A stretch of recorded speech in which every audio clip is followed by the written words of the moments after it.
Sasha, Timeless Traveler, here for Oldness at Space City Con with Tim Russ.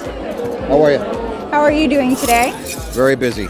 Yeah. I'm just wrapping up at the convention here, Space City Con. It's been very, very busy. Not enough can be said about your work in front of the camera and Thank behind the camera. It's just fantastic. Thank you. What about your time on Star Trek is most endearing to you? I have to say that the legacy of what I have done has really been something that's extraordinary compared to a regular television show. You've got a lot of TV shows that out there that are much more popular than Star Trek was when it was on, but the fan base is not as loyal, and there isn't a legacy that carries on after you've left the show.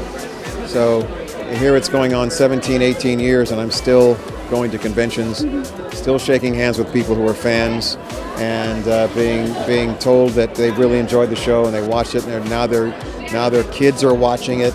And so this show has a life of its own beyond the actual work on the show, and that really makes a difference compared to other TV shows I have worked on who don't have that kind of thing going on.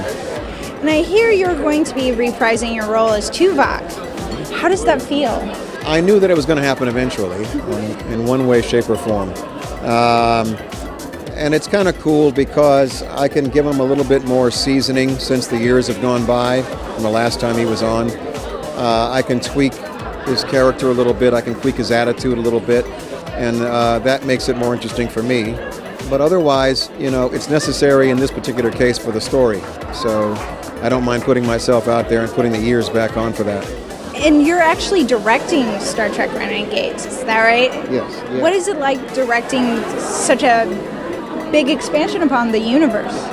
Well, I'm fortunate enough to have some very talented people that I'm working with behind the camera as well as in front of the camera. I've got a really good cast of actors. They're all experienced. They're all very, very talented.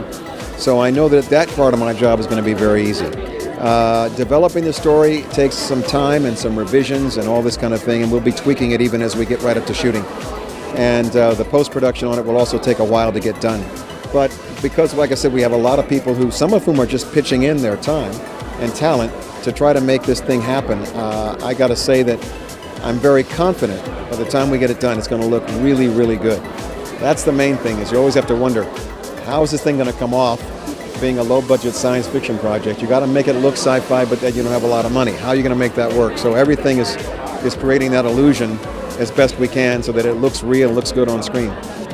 Well, thank you very, very much for speaking with us, and it's been a pleasure talking to you. Very cool. My pleasure, too. Thank you.